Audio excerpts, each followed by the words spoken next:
இந்தியாவின் number 1 digital news அப்ளிகேஷனான வேட்டு நியூஸ்க்காக கோயம்புத்தூரிலிருந்து நான் உங்கள் யாசர்.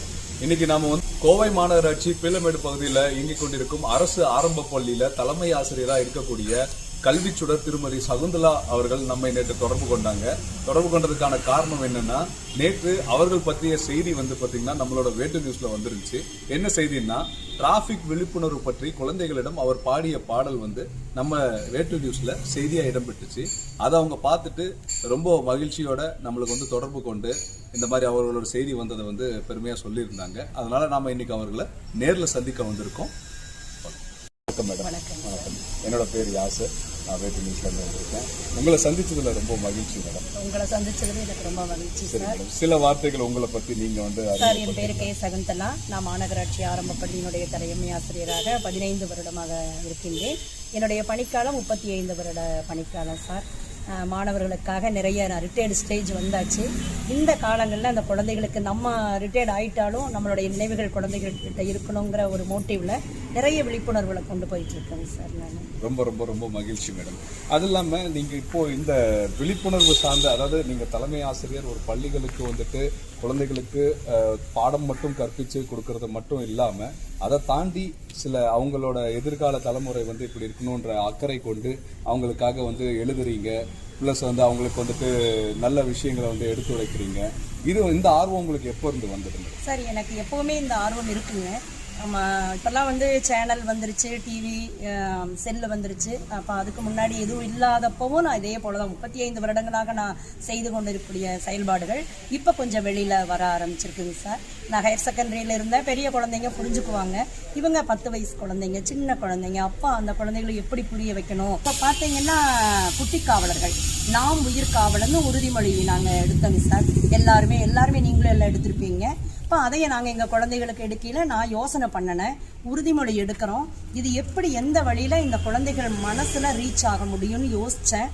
நம்மளே ஒரு பாடலை எழுதுவோம் அப்படின்னு சொல்லிட்டு நான் பாதுகாப்புக்காக இந்த பாடல்களை நானே வரிசையாக எழுதி மெட்டமைச்சு, எனக்கு தெரிஞ்ச மெட்டில், நான் பாடலாம் ஆசிரியரெல்லாம் இல்லைங்க சார், எனக்கு தெரிஞ்ச மெட்டில் நான் இப்போ பாடல் அதைய பாடினேன் சார். அதை பாடி நான் என்னுடைய ஸ்கூல் யூடியூப் சேனலில் நான் போட்டேங்க. யார் இந்த வேட்டு நியூஸ்க்கு கொடுத்தாங்கன்னு எனக்கு தெரியாது. வேட்டு நியூஸ் இருக்குதுங்கிறதும் எனக்கு தெரியாதுங்க. எனக்கு நேற்று கூப்பிட்டு எல்லாரும் வாழ்த்து சொன்னாங்க. உங்களுடைய பாடல் இப்படி பிரபல்யமாயிட்டு இருக்கு, வாழ்த்துக்கள் தான் எனக்கு இப்படி என்ன இருக்குன்னு. அப்புறம் வேட்டு நியூஸ்னால் எப்படி போகணும்னு கேட்டேன். அப்போ அவங்க சொன்னாங்க, செல்லில் நீங்கள் ஆப்பில் வேட்டு நியூஸ்னு டவுன்லோட் பண்ணுங்கன்னாங்க. அதை பண்ணி அப்புறம் உள்ளே போய் பார்க்கல கரெக்டாக எனக்கு வந்துச்சுங்க சார். அப்போ நான் என்ன பண்ணேன்னு கேட்டேன், எல்லார்கிட்டையும் இந்த மாதிரி இவங்களை காண்டாக்ட் பண்ணுறதுக்கு என்னோட யார் போட்டிருப்பாங்கன்னு தெரியலேன்ட்டு. அப்போ கூகுளில் போய் சர்ச் பண்ணேன்னா எனக்கு ஒரு சாரோட நம்பர் கிடச்சிது. அவங்ககிட்ட ஃபோன் பண்ணி கேட்கல, அவங்களுடைய ஓனர் எங்களுடைய ஹையர் அத்தாரிட்டி இருக்காங்கன்னு சொல்லி அவங்க எனக்கு காண்டாக்ட் பண்ணி உங்களை எனக்கு அறிமுகப்படுத்தினாங்க. ரொம்ப ரொம்ப சந்தோஷம். எங்களோட பாக்கியம் நான் கருதுறேன் மேடம். அதை தாண்டி நான் வேட்டு நியூஸ்ல உங்களோட செய்தி வந்ததும் அதுக்கு சம்பந்தமா உங்களுக்கு நிறைய பேர் தொடர்பு கொண்டு பேசினாங்க, வாழ்த்துனாங்கன்னு சொன்னீங்க. ஆனா வேட்டு நியூஸ் அதுக்கப்புறமா தான் நீங்க டவுன்லோட் பண்ணிட்டீங்க. நீங்க டவுன்லோட் பண்ணதுக்கு அப்புறமா என்ன சிறப்பம்சமா? உண்மையாமே இந்த வேட்டு நியூஸ்ங்கிறது பார்க்கல ஃபர்ஸ்ட் எனக்கு ஒண்ணுமே தெரியலைங்க. அதை ஓபன் பண்ணி பார்த்தீங்கன்னா அப் டு டேட் நம்ம கோயம்புத்தூர்லையாகட்டும், நம்ம இருக்கக்கூடிய இடங்கள்ல என்னென்ன நியூஸ் உடனுக்குடனே தெரியுது சார். அது என்னன்னா, நம்ம இப்போ பேப்பர் படிக்கிறப்போ நேரம் இருக்கிறது இல்லை, எல்லாருமே வேலைக்கு ஓடக்கூடியது. இப்போ எல்லாரும் கையில் நம்ம செல் வச்சிருக்கோம். அப்போ அந்த செல்லை பார்க்கல அந்த ஆப் இருந்துச்சுன்னா ஈஸியாக நமக்கு டக்குன்னு அது என்னென்ன நியூஸ் ஷார்ட்டாக நமக்கு தெரிஞ்சுக்கலாம், கிளியராக தெரிஞ்சுக்க வசதியாக இருந்துச்சு. ரொம்ப யூஸாக இருந்துச்சு எனக்கு. பிறந்த காலத்துலேருந்து செய்திகள் இருந்துகிட்டே தான் இருக்கு. அது பார்த்தீங்கன்னா அச்சு ஊடகமாகவும் இருந்திருக்கு, வானொலி ஊடகமாகவும் இருந்திருக்கு, அப்புறமா தொலைக்காட்சி ஊடகமாக இருந்திருக்கு, ஏன் மக்கள் முரசடைஞ்சு சொன்ன ஊடகமாக வந்திருக்கு. ஏதோ ஒரு வகையில் செய்திகள் போய் சேர்ந்துட்டு தான் இருக்கு. அப்போ இன்னைக்கு பார்த்தீங்கன்னா டிஜிட்டல் காலகட்டம். இந்த டிஜிட்டல் காலகட்டத்தில் எல்லாமே டிஜிட்டலாக மாறி போகிறப்போ நாங்கள் பத்திரிகையும் டிஜிட்டலாக கொடுத்துருக்கோம்.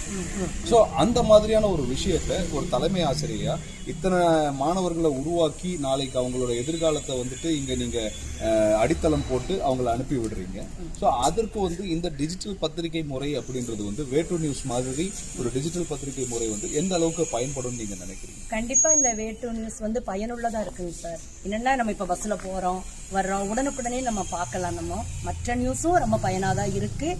இதுவும் நல்ல ஒரு பயனுள்ள ஒரு நியூஸை நான் கருதுறேன் சார். எனக்கு நல்ல ஒரு நியூஸாக இருக்குது. கண்டிப்பா கண்டிப்பா ரொம்ப மகிழ்ச்சி மேடம்.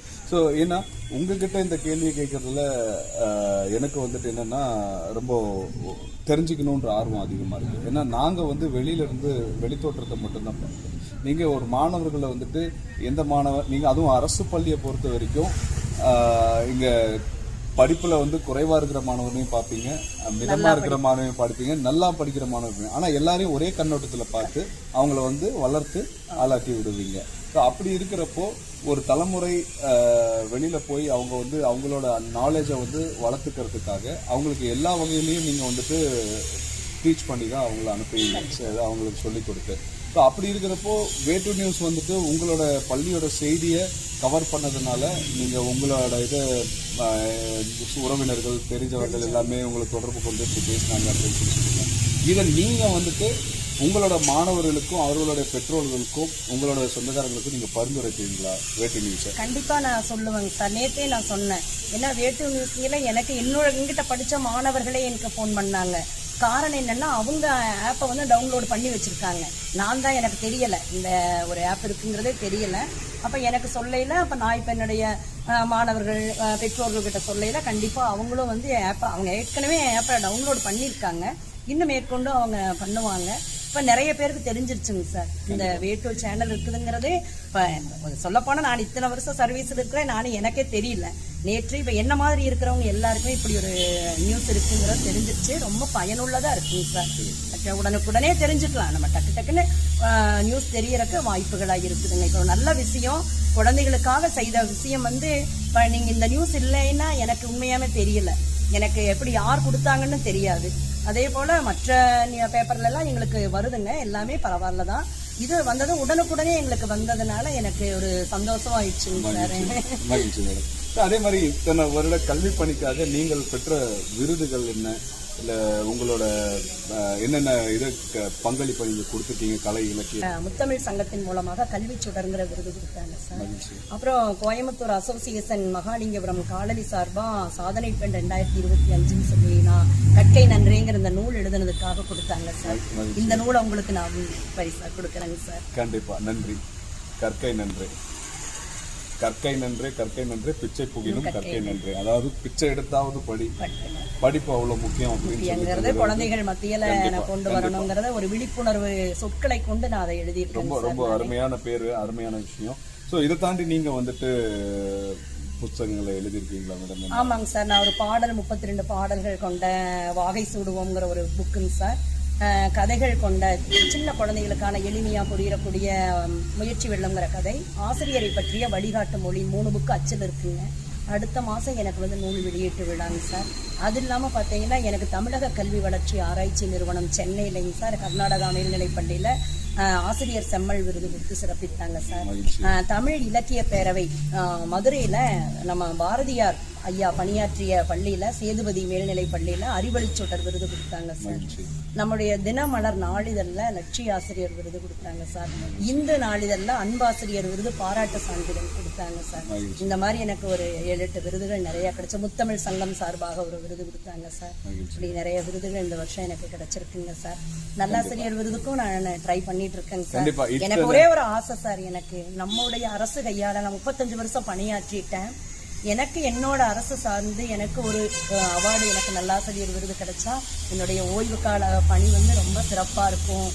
நம்ம அது ஒரு ஆசையா இருக்கு. கல்வி பணிக்காகவும் நீங்க கல்வியை தாண்டி உங்களோட தலைமை ஆசிரியர் என்ற பொறுப்பை தாண்டி நீங்க வந்து மற்றவங்களோட விழிப்புணர்வுக்காக, மாணவர்களோட விழிப்புணர்வுக்காக இத்தனை சிறப்பு பணிகளை செஞ்சுட்டு இருக்கிற உங்களுக்கு கண்டிப்பா அந்த நல்லாசிரியர் விருது வந்துட்டு தமிழ்நாடு அரசால வழங்கப்படும். அவங்க கையால வாங்கினா அதை பெருமையா நான் நினைக்கிறேன்.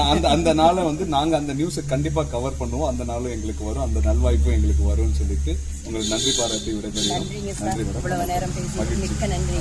மிக்க நன்றி.